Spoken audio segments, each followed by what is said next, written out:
I should have known something was wrong the moment Adrian stopped looking at me. Not just a glance away. Not distraction. No. It was the way his eyes passed over me like I wasn't even there. And today, of all days, before we dive in besties, Yellow Heart, shout out to our starless gems in the previous 2 weeks, our most active supporters in the last 2 weeks, Sparkles Cheryl Lambert, Sparkles and Scorpio. We see you. We appreciate you. And this story is for you. Dizzy. The hall shimmered with soft golden light, every detail curated to perfection. White lilies lined the aisle, their scent gentle but constant, wrapping around the room like a promise of peace. Guests filled every seat. Business partners, family, people who had always admired the life Adrian and I built together. Our life, or at least, the version of it I thought was real. I adjusted the small blanket wrapped around our son, careful not to wake him. He was barely a few weeks old, fragile and warm in my arms, his tiny breaths brushing against my wrist like something sacred. This ceremony, it wasn't just tradition. It was supposed to be a beginning, a declaration, a moment where we stood together, not just as Alpha and Omega, not just as partners, but as parents, as a family. You look perfect. The voice came from beside me, smooth, familiar. I turned slightly, forcing a small smile. Do I? Adrian didn't answer immediately. He just looked at me. No, not at me. Through me. His gaze lingered for half a second too long before shifting past my shoulder, scanning the room like he was waiting for someone. That small hesitation, it shouldn't have mattered. But it did. Because Adrian was never uncertain. Never distracted. Never anywhere but exactly where he wanted to be. And yet today, his hand brushed against mine briefly, but there was no warmth behind it. No grounding presence. Just contact. Empty and fleeting. You should sit, he said quietly. The ceremony will start soon. No, let's, just instructions. I swallowed whatever that uncomfortable feeling was trying to form in my chest and nodded. This wasn't the day to overthink things. This wasn't the day to doubt him. Not when everything we had built was finally being celebrated. Right? The officiant stepped forward, his voice calm and practiced as he welcomed everyone. Soft murmurs settled into silence. All eyes turned toward us, toward me, toward the child in my arms. I shifted slightly, adjusting my hold on our son as the weight of the moment pressed down on me. Not heavy, but significant. Important. This was the moment his name would be spoken. The moment he would be recognized. The moment a sharp vibration cut through the quiet. Adrian's phone. It was subtle. Most people wouldn't have noticed. But I did. Because his entire body tensed. Just for a second. His hand moved quickly, almost too quickly, slipping the phone out of his pocket. He glanced at the screen, and something changed. Not panic. Not surprise. Recognition. Then irritation. He turned slightly away from me, shielding the screen as if the simple act of me seeing it would matter. Excuse me, he muttered under his breath. And just like that, he stepped away. I watched him walk toward the side exit, his expression tight, his steps controlled but rushed enough to betray him. My grip tightened around the baby. It's nothing. It has to be nothing. Adrian had always been busy, important, needed. That's what everyone said. That's what I told myself. So why did it feel like something was slipping? First child? An older woman beside me whispered kindly. I blinked, forcing myself back into the present. Yes, she smiled warmly. You must be very proud. Your husband seems like a powerful man. I followed her gaze unconsciously. Adrian wasn't in the room anymore. I said anyway, my voice quieter than I intended. Minutes passed. Too many minutes. The officiant began speaking again, trying to keep the ceremony flowing despite Adrian's absence. A few guests exchanged glances, subtle but noticeable. Whispers. Small, harmless whispers. But they spread. And with each passing second, that uneasy feeling in my chest grew heavier. Where was he? Then the door opened. Every head turned. Adrian stepped back inside. But he wasn't alone. At first, I didn't understand what I was looking at. It was just a figure behind him. Smaller. Slighter. But then the person stepped fully into the light. An Omega. Young. Beautiful in a way that felt deliberate, polished. And smiling. The room shifted. Not physically. But something in the atmosphere cracked. I felt it before I understood it. Adrian stopped a few steps away from me. Too far. Much too far. His expression was no longer distracted. No, now it was controlled. Careful. Like he was already calculating something. The Omega beside him tilted his head slightly, eyes landing on me with a softness that didn't feel kind. Felt knowing. Then he spoke. Clear. Calm. And loud enough for everyone to hear. You should tell him yourself. A small pause. Faint smile. Or should I? For a moment, no one moved. It was like the entire room had forgotten how to breathe. The words hung in the air, sharp and deliberate, slicing straight through the fragile silence that had barely recovered from Adrian's absence. You should tell him yourself? Or should I? My fingers tightened instinctively around the blanket wrapped around my son. I didn't understand. No, that wasn't true. I understood just enough for my chest to start tightening. But not enough to make sense of it. What is this? I asked quietly, my voice barely holding together. I wasn't even sure who I was asking. Adrian didn't answer. He didn't move. He just stood there. Too still, too composed. Like he was waiting for something to unfold instead of stopping it. That was the first crack. Because Adrian never waited. He controlled. Always. The Omega beside him took a slow step forward. Confident. Comfortable. Like he belonged here. Like this wasn't a room full of strangers. But a stage he had already prepared for. I guess I'll say it then, he said lightly, almost amused. A ripple of whispers spread through the guests. Phones shifted. Eyes sharpened. And suddenly, the ceremony wasn't a ceremony anymore. It was a spectacle. I've been seeing Adrian, the Omega continued. Just like that. No hesitation. No shame. The words dropped into the room like a stone into still water. And everything shattered. I laughed. I didn't mean to. It just came out. A soft, broken sound that didn't belong to me. That's not funny, I said quickly, shaking my head. This isn't the time for jokes. But no one else was laughing. Not the guests. Not the Omega. Not Adrian. My gaze snapped to him. Adrian. Say something. Deny it. Fix it. End this. He exhaled slowly, running a hand through his hair. Not panicked. Not defensive. Just tired. And that was worse than anything. Because it meant he wasn't surprised. It's not what you think, he said. The most meaningless sentence he could have chosen. The most useless. What I think. My voice cracked despite me trying to hold it steady. You haven't said anything for me to think anything. The Omega tilted his head, watching us like this was entertainment. Then he reached into his coat pocket and pulled out his phone. Maybe this will help, he said casually. He tapped the screen once, then turned it outward. I didn't want to look. Every instinct in my body screamed at me not to. But I did anyway. Messages. Dozens of them. Adrian's name at the top. Clear. Undeniable. I'll come over tonight. He won't suspect anything. You matter more than he does.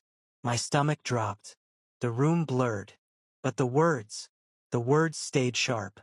Burned into my eyes like they were refusing to let me escape them. That's enough, Adrian said suddenly, stepping forward. But he didn't reach for me. He reached for the phone.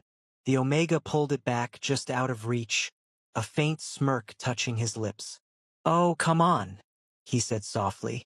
You've already told me you were going to end things today. The words didn't hit all at once. They landed slowly, piece by piece, like something sinking deep enough that you couldn't pull it back out. End things? I repeated. My voice didn't sound like mine anymore. The Omega's eyes flicked to me again.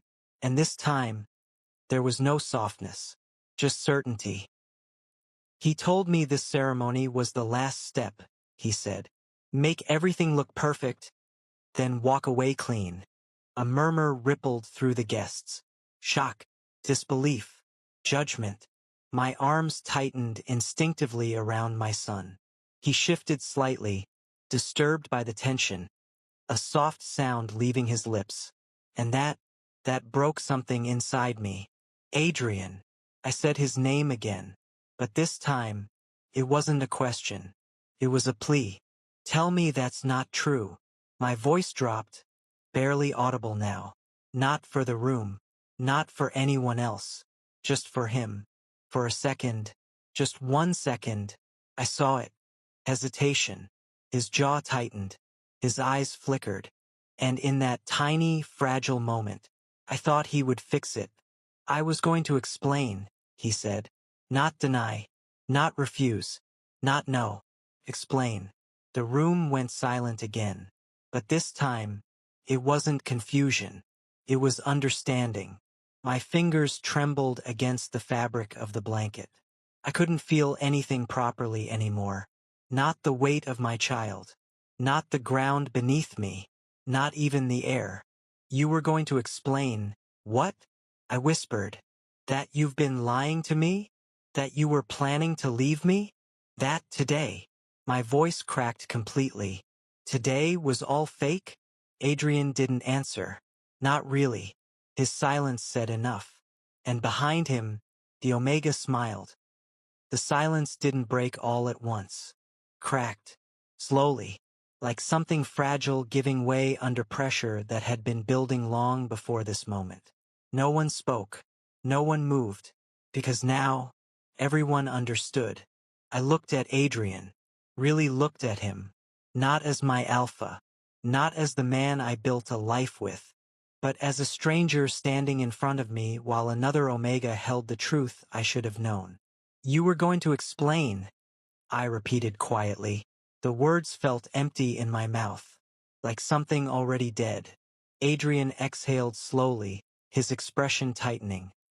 Not with guilt, but with calculation.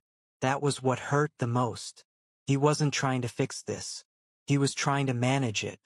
This isn't the place for this, he said, lowering his voice slightly. We'll talk about it later. Later. A soft laugh escaped me again. This time it wasn't disbelief. It was realization. You don't get a later, I said. My voice wasn't loud, but it carried. Because now, everyone was listening. The Omega beside him shifted slightly, stepping forward again like he had been waiting for this exact moment. You should just tell him the truth, he said almost casually.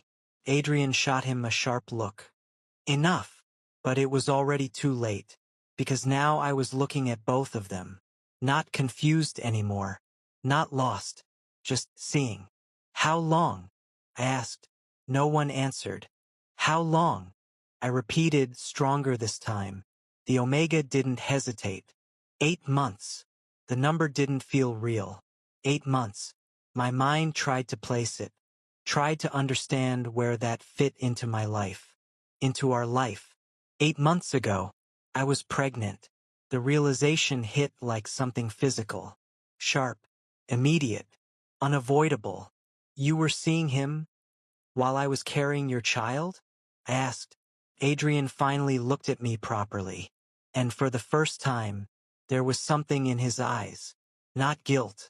Not regret. Annoyance. It wasn't like that, he said. That sentence again. The same empty excuse. Then what was it like? I demanded. Silence stretched between us. Heavy. Uncomfortable. And then, he said it. You were different. The words were quiet, but they echoed. What? I whispered. Adrian's jaw tightened, like he was finally saying something he had been holding back for a long time. After the pregnancy, he continued, everything changed. You changed. I stared at him, not understanding. You were emotional, distant. Everything became about the baby. A soft gasp came from somewhere in the room. But I didn't look, couldn't, because all I could see was him. I was carrying your child, I said slowly. And I needed stability, he replied immediately. Not instability. Instability. The word landed the same way it always does, like a quiet insult disguised as concern. Behind him, the Omega crossed his arms slightly, watching the exchange unfold with quiet interest. He told me you couldn't handle pressure, he added casually. My head snapped toward him. He said being with you felt like responsibility, not choice. Each word hit harder than the last. That's not what I said, Adrian muttered. But it was weak. Too weak. Because he didn't deny it. Then what did you say? I asked. This time he hesitated. And that hesitation was everything. The truth wasn't hidden. It was just ugly. I needed something simpler, Adrian said finally. Simpler. The word almost made me laugh again. You mean someone who didn't expect anything from you? I said. Someone you didn't have to stand beside in public? Someone you could leave whenever you wanted without consequence? His silence answered all of it. And suddenly, everything made sense. This wasn't about love. It wasn't even about desire. It was about control. He didn't want to lose what we had built. The image, the stability, the respect. But he also didn't want the weight that came with it. So he created something else. Something easier. Something disposable. You were never going to leave me, I said slowly. Adrian frowned slightly. You just wanted both. The room went still again. Because that was the truth. And this time, even he didn't deny it. Behind him, the Omega's expression shifted slightly. Not surprised. Not hurt. Just aware. Like he had known all along. You told me you would choose me, the Omega said quietly. Adrian didn't respond. Because now, there was nothing left to say. I adjusted my hold on my son carefully. He stirred again, small and unaware of everything collapsing around him. And that was when it hit me. Not the betrayal, not the humiliation, but the timing. Today. You chose today, I said softly. Adrian looked at me. Of all days, you chose today. The naming ceremony. The one moment that was supposed to be about him. About us. About the life we created together. And he turned it into this. Something public. Something ugly. Something unforgettable. The Omega tilted his head slightly again. Then said the one thing that shattered whatever was left. He said today would be clean, he repeated. Clean. Like I was something to be removed. Like our child was just an inconvenience in the timing. My chest tightened again. But this time, I didn't break. I just looked at Adrian one last time. Not for answers. For confirmation. And in his silence, I got it. Every single thing I needed to know. So I nodded. Slowly. And said the one thing I never thought I would. Then go. The room froze. Go to him. I continued, my voice steady now. Since you've already decided. Adrian's eyes narrowed slightly. This isn't how this should happen, he said. No, I agreed. It isn't. A pause. But this is how you made it happen. And then I turned away from him. Not running. Not breaking. Just done. But as I took my first step, a voice cut through the room again. Sharp. Unexpected. You think this ends here? I stopped. Slowly turned back. The Omega was looking directly at me now. And this time, he wasn't smiling. Because whatever he thought this was, it wasn't over. Not even close. You think this ends here? The words didn't come from Adrian. They came from him, the Omega. I stopped mid-step, not because I was afraid, not because I was confused, but because of the tone. It wasn't mocking anymore. It wasn't playful. It was sharp, deliberate. I turned slowly, carefully, still holding my son against my chest, his small weight grounding me in a way nothing else in that room could. "What else is there?" I asked. My voice was calm now, too calm. The room shifted again, because moments ago, I was the one breaking. Now, I wasn't. The Omega studied me for a second, like he was trying to understand something. Then he exhaled softly. "You should know everything," he said. Adrian's head snapped toward him. "That's enough." But again, too late. "Everything," I repeated. The Omega nodded slowly. "He didn't just plan to leave you," he said. "He planned how it would look." A quiet ripple moved through the room again. But I didn't look at anyone else. I only looked at Adrian, because now, I was ready to hear it. "What does that mean?" I asked. Silence. Then the Omega answered anyway. "He said he needed to protect his image," he continued. "That a clean separation would be better for business and reputation." Each word landed with precision, like something rehearsed. "He didn't want a scandal," he added. I let out a slow breath, a bitter one. "So instead," I said quietly, "you created one." That made a few people shift uncomfortably, because now, they were part of it. Adrian stepped forward this time. "Finally. That's not what this is," he said firmly. I looked at him, really looked at him. And for the first time since this started, I didn't feel anything. No pain, no anger, just clarity. "Then explain it," I said. A challenge, not a plea. Adrian hesitated. And that hesitation was the answer. "You were going to walk away from me," I continued, "after this ceremony. After standing here in front of everyone pretending everything was fine." My grip tightened slightly around my son. "You were going to let me smile, hold our child, stand beside you." My voice dropped. "And then leave me." Silence. Heavy. Final. Adrian didn't deny it. And that was all I needed. Behind him, the Omega shifted again. But this time, there was no confidence in his posture. Just tension. Because now, the truth wasn't benefiting him anymore. It was exposing everything. "You said you loved him," the Omega said quietly. Adrian closed his eyes briefly. "I did," he replied. The past tense. Not subtle. Not accidental. I almost smiled. Because somehow, that hurt less than everything else. "Did," I repeated softly. The Omega's expression changed completely now. Confusion. Then realization. And finally, something close to anger. "You told me you were choosing me," he said. Adrian didn't respond. Because now, there was no version of this where he won. He had built something unstable. And it was collapsing in front of everyone. I adjusted my hold on my son again. He stirred slightly, small and unaware. His face pressed gently against my chest.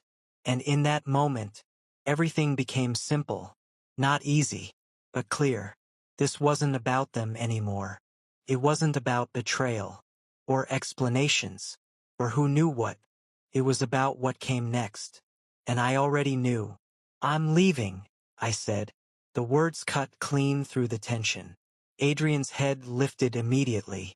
"You're not walking out like this," he said. I paused, then looked back at him. "Like what?" I asked.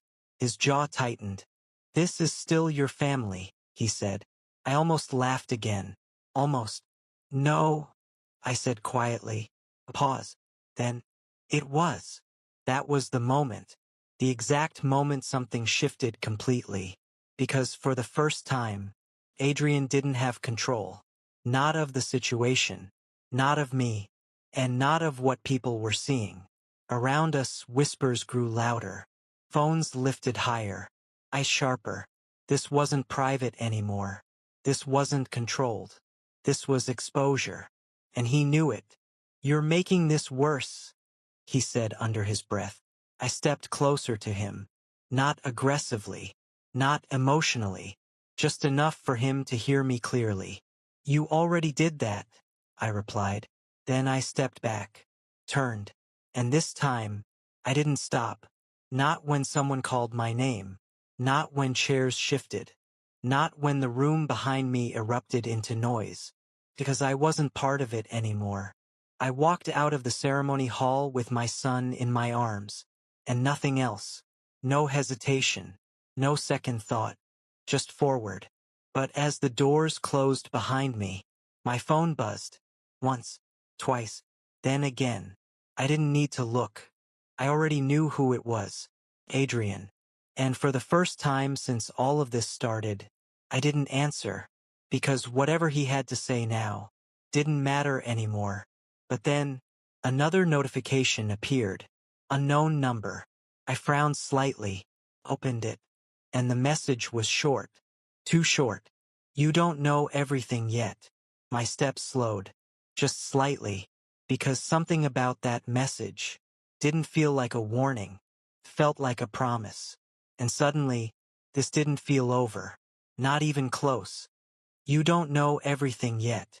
The message stayed on my screen longer than it should have. Short. Simple. But heavy. I didn't respond. I didn't call. I didn't even try to guess who sent it. Because for the first time since everything fell apart, I wasn't reacting anymore. I was thinking. The cool air outside the hall hit my face, but I barely noticed. My focus shifted inward. Sharper. Quieter. Controlled. Behind me, the noise from the ceremony was still leaking through the doors. Voices raised. Confusion spreading. Damage already done. Good. Let it spread. I adjusted my hold on my son carefully, pulling the blanket higher around him. He stirred slightly, then settled again, unaware that his entire world had just shifted. And that thought alone. Steady. Not emotional. Steady. This wasn't about humiliation anymore. This was about protection. And control. My phone buzzed again. Adrian. Calling. I declined it. Immediately. Then another message came in. "Adrian, we need to talk." I stared at the screen for a second. Then typed back. "Me. There's nothing left to say." 3 dots appeared instantly. Then disappeared. Then appeared again. He didn't know what to say. Good. For once, he didn't have the script. I slipped my phone into my bag and walked toward the car waiting at the curb. "Home," I said simply. But halfway through the drive, my phone buzzed again. Unknown number. The same one. This time, I answered. "Who is this?" I asked. A short silence. Then, "It's me, the Omega." Of course. I leaned back slightly against the seat, my expression unreadable. "What do you want?"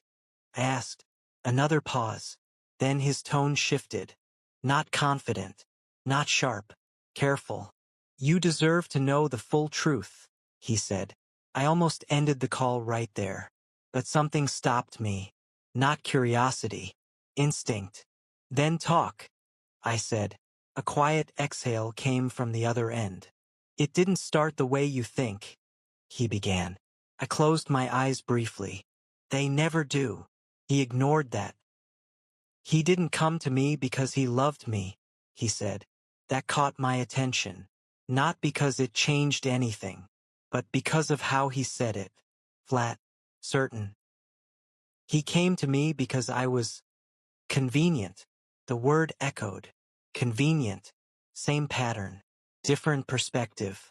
"He needed someone who wouldn't question him," the Omega continued. "Someone who didn't exist in his public life." I didn't speak. Because now, this wasn't about defense. It was about information. "He told me about you," he added. That made something in my chest tighten. "What about me?" I asked. A small pause. Then, "That you were perfect." I frowned. That doesn't sound like a complaint, I said. It wasn't, he replied. Another pause. Then, that was the problem. Silence filled the car. Because that made sense. In the worst possible way. You were stable, he continued. Respected. Untouchable. His voice dropped slightly, and he didn't feel like he could compete with that. I opened my eyes slowly. Compete? With me? I asked quietly. He felt like he was losing control, the Omega said. There it was again. Control. He said everything in your life was structured, he added. Planned. Predictable. I let out a slow breath. And he didn't want that, I finished. No, the Omega said. A pause. He wanted something he could walk away from. That landed clean. No emotion. No confusion. Just truth. Then why show up today? I asked. That part didn't fit. If he wanted something easy, why destroy everything? The Omega was quiet for a moment. Then, because I found out something he didn't want me to know. My body stilled slightly. What? I asked. Another pause. Then, he wasn't just keeping you, the Omega said. A beat. He was keeping me too. My grip tightened slightly on the blanket. What do you mean? I asked. He wasn't going to leave you, he said. I already knew that. But he wasn't going to leave me either. That I hadn't considered. He had a plan, the Omega continued. Separate lives. Separate spaces. No overlap. A quiet laugh escaped me. Until today, I said. Yes. Another pause. Then, I wasn't supposed to be there.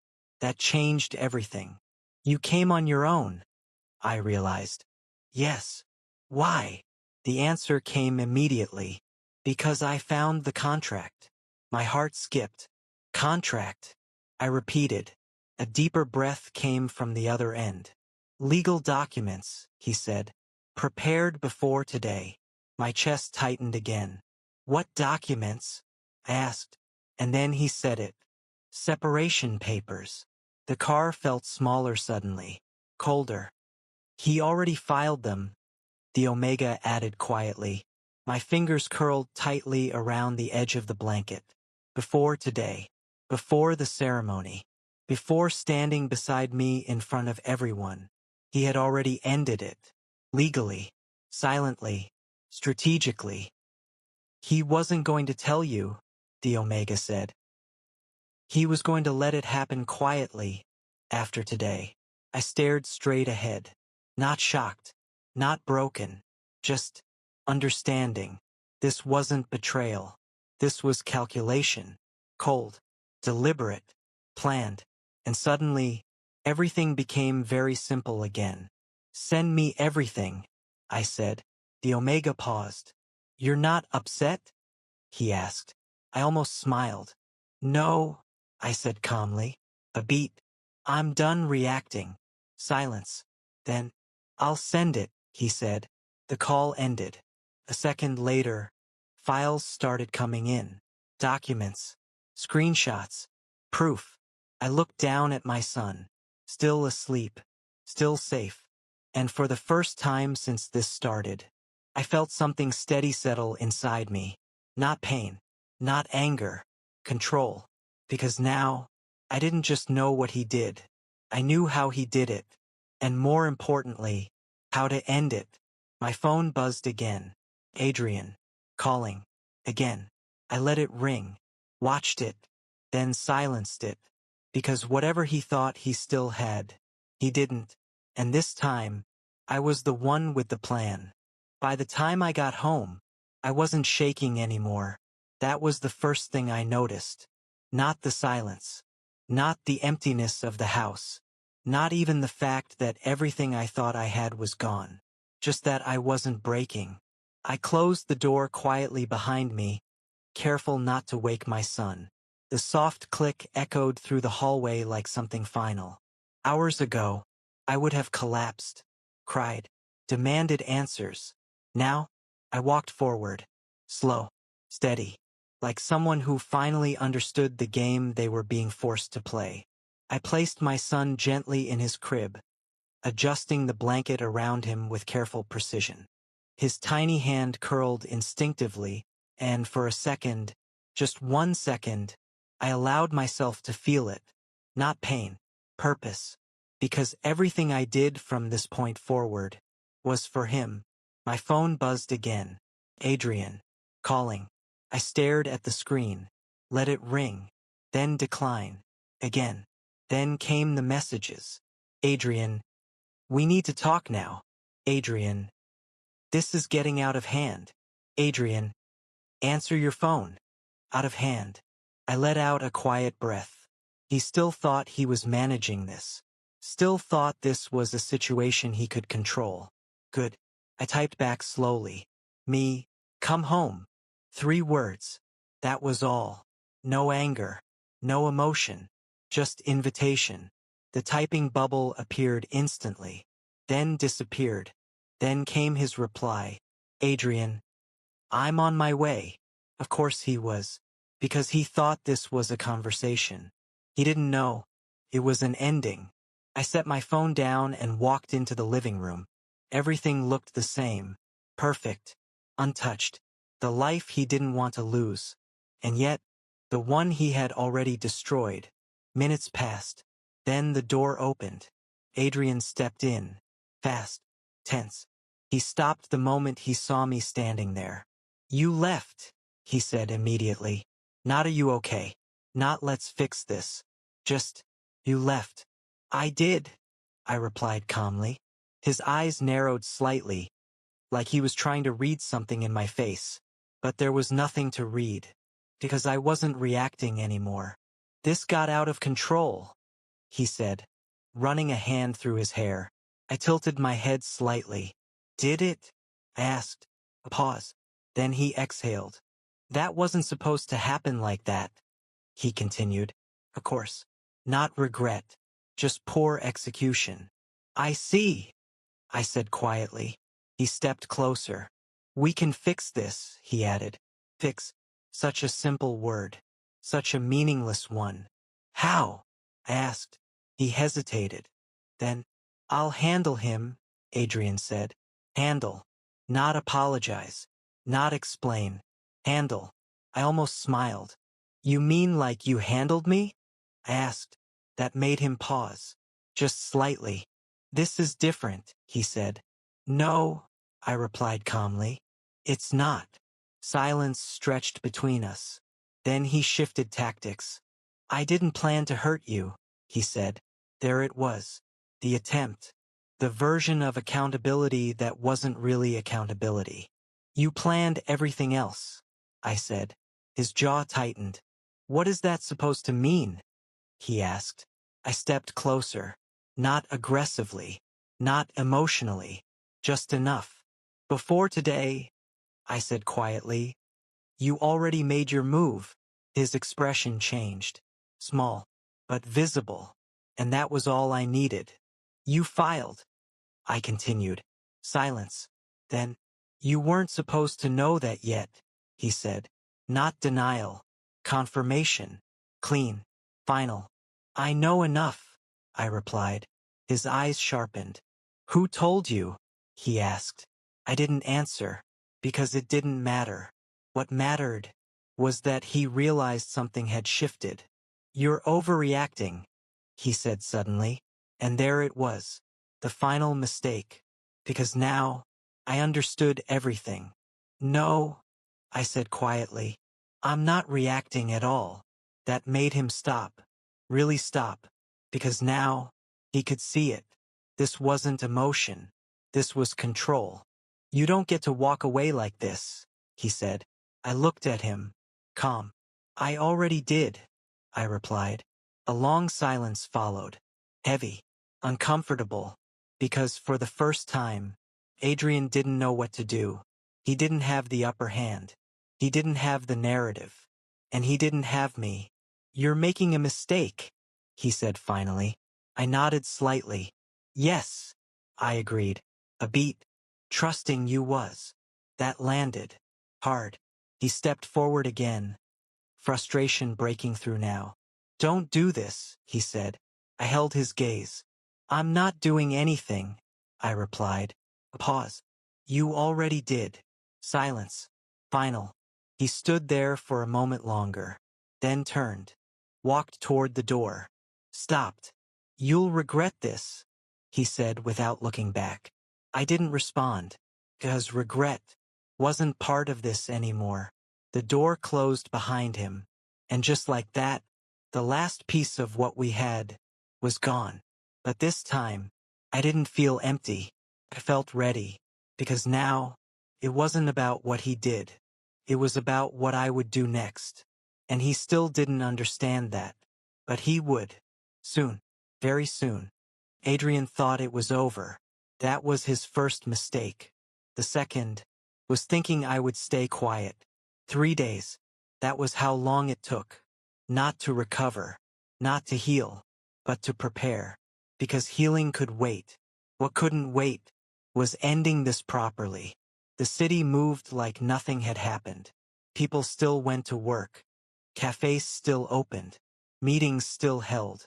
But behind the surface, something was already shifting. Because I didn't disappear. I moved. Quietly. Carefully. Strategically. By the 4th day, everything was ready. The invitation was simple. Clean. Professional. A private corporate gathering. Hosted by Adrian.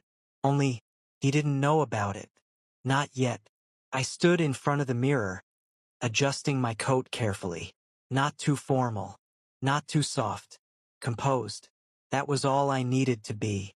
Behind me, my son slept peacefully. Safe. Unaffected by everything his father had tried to do. I picked up the small folder from the table beside me. Thin. But heavy. Proof always is. And tonight, that proof would speak for me. The venue was full. Executives. Partners. Investors. People Adrian spent years impressing. Building trust with. People who believed in his control. His precision. His image. I stepped inside quietly. No announcement. No attention. Not yet. Across the room, I saw him, Adrian, standing exactly where he always stood. Confident. Composed. Untouched. Or at least, that's what he thought. He was speaking to a group of investors, his voice smooth, controlled, exactly the version of himself the world respected. Until his eyes found me, and everything paused. Just for a second. But I saw it. That flicker. Confusion. Then tension. Then calculation. He excused himself immediately and walked toward me. Fast. Controlled. "What are you doing here?" he asked under his breath. I looked around the room calmly. "Attending," I said. His jaw tightened. "This isn't the place for whatever you think you're doing," he said. I tilted my head slightly. "Funny," I replied. A pause. "You said the same thing at the ceremony." That hit, but he recovered quickly. "You need to leave," he said. I shook my head. "No." One word. Firm. Final. And that was the moment he realized. Something was wrong. Not emotionally. Strategically. "What did you do?" he asked. I didn't answer. Instead, I stepped past him, toward the center of the room, toward the attention. "Excuse me." My voice wasn't loud, but it carried, because confidence always does. The room shifted. Heads turned. Conversations paused. And just like that, every eye was on me, including his. Tense. Sharp. "Before this evening continues," I said calmly, "I believe there's something important that should be addressed." A few people exchanged confused glances. Adrian stepped forward. "This isn't necessary," he said quickly. I smiled slightly. "It is." Then I opened the folder, and everything changed. 3 days ago, I continued, my husband filed for separation. A ripple moved through the room. Quiet, controlled, but spreading. He did so, I added, before publicly presenting himself as a committed partner and father. Murmurs grew louder. Adrian's expression hardened. Stop, he said. I didn't. Additionally, I continued. He engaged in a private relationship outside of our marriage for over 8 months. Now, the room wasn't quiet anymore. It was reacting. Whispers, shock, judgment. And then, I placed the documents down on the table in front of them.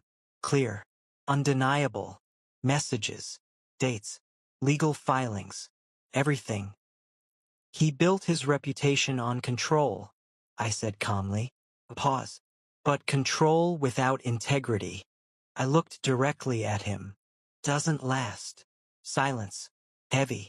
Unforgiving. Because now, there was nothing left to hide. Adrian stepped forward again. This is private, he said sharply.